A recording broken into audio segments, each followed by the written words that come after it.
সম্মানিত চাষি ভাইরা, আজকে আপনাদেরকে নিয়ে আসছি একটি সবজি কলার বাগানে। এটি আমার একটি শখের সবজি কলার বাগান। এই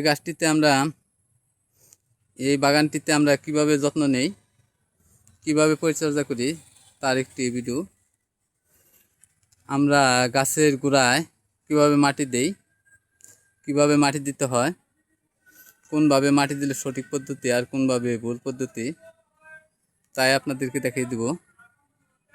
আপনারা একটু ধৈর্য সহকারে ভিডিওটি দেখতে থাকেন। সম্মানিত দর্শক, আপনারা দেখতে পাচ্ছেন যে আমি এই গাছগুলোতে আপনার আগাছা দমনের জন্য শ্রমিক নিয়ে আপনি খুব সুন্দরভাবে এই গাছগুলোতে আমি গোড়ায় মাটি দিয়ে দিচ্ছি। মাটি দিয়ে দেওয়ার কারণ আছে, এর কারণগুলো আপনাদেরকে বলবো। কেন আমরা মাটি দিব গাছের গোড়ায় কেন মাটি দিতে হয়। দেখেন, এই যে এখানে আমরা এই গাছটিতে মাটি দিয়ে দিয়েছি, কারণ হইল এই গাছের গোড়াটি আস্তে আস্তে উপরের দিকে উঠে যায়, আপনার গাছের গোড়া বের হয়ে যায়।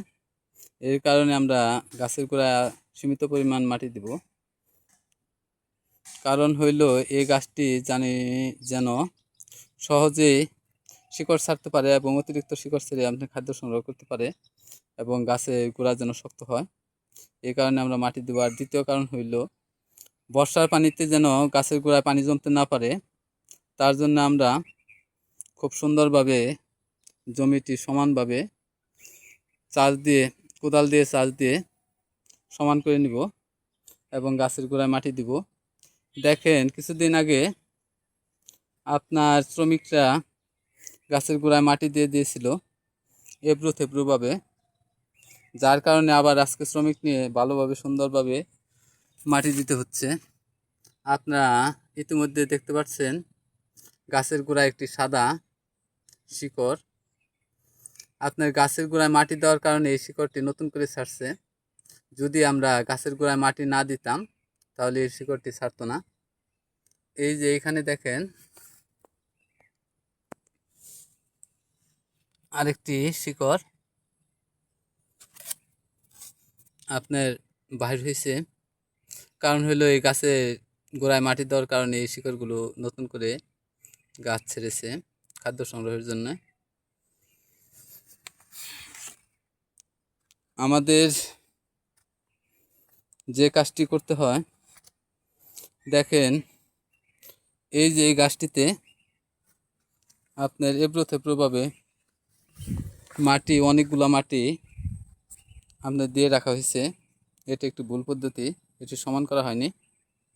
এভাবে মাটি দিলে আপনার বৃষ্টির পানি পড়ে আপনার মাটিতে আপনার পর্যাপ্ত পরিমাণে পানি ঢুকে যাবে, গাছের ক্ষতি করবে। এই কারণে এই গাছটি মাটি আরও কমাই দিয়ে সুন্দরভাবে চতুর্দিকে সমানভাবে ছড়িয়ে দিতে হবে।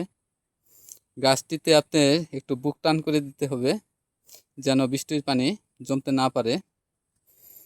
আবার দেখেন, এই যে গাছটিতে আপনার আগে মাটি দেওয়া হয়েছিল, শ্রমিকরা মাটি দিয়েছিল কিন্তু সঠিকভাবে দেয় নাই, তার কারণে আপনার গোড়াটা বের হয়ে আসছে। আপনি গাছে পর্যাপ্ত জোর করতে পারে না, খাদ্য সংগ্রহ করতে পারে না। এই যে এইখানে যে মাটিগুলা দেখতে পাচ্ছেন, এই মাটিগুলা দিয়ে সম্পূর্ণ গাছটি ভালোভাবে সমান করে চতুর্দিকে মাটিগুলো ছড়িয়ে দিয়ে আমরা এই গাছে সঠিকভাবে মাটি দিব। তার জন্য আপনাদেরকে দেখানোর জন্য এই গাছটি রাখছি, এই কাজটি করিনি এখনো। এই যে দেখেন গাছের গোড়ায় শিকড় ছাড়ছে, নতুন শিকড়। গাছের গোড়ায় মাটি দেওয়ার কারণে এই যে এখানে দেখেন নতুন একটি শিকড় বাইর হয়েছে। অসংখ্য শিকড় দিয়েছে আপনার গাছের গোড়ায় মাটি দেওয়ার কারণে। যদি মাটি না দিতাম তাহলে এই শিকড়গুলো ছাড়তো না, গাছ অতিরিক্ত খাদ্য সংগ্রহ করতে পারতো না। গাছে এখন বাড়ন্ত সময়। এখন গাছে পর্যাপ্ত খাদ্যের দরকার। যত শিকড় হবে তত মাটির থেকে গাছ খাদ্য সংগ্রহ করতে পারবে।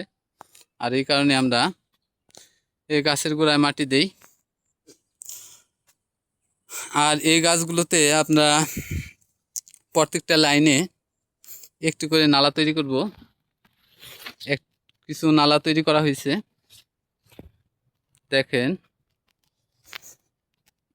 এই যে এইভাবে প্রতিটা লাইনে থেকে একটি করে নালা তৈরি করা হবে, যাতে বৃষ্টির পানিগুলো পড়া মাত্র ক্ষেত থেকে বাহির হয়ে চলে যায়।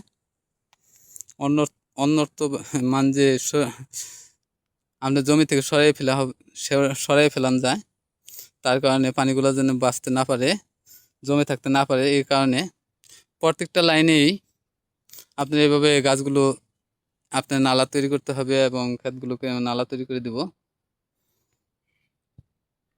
আপনাদেরকে অসংখ্য ধন্যবাদ ভিডিও দেখার জন্য।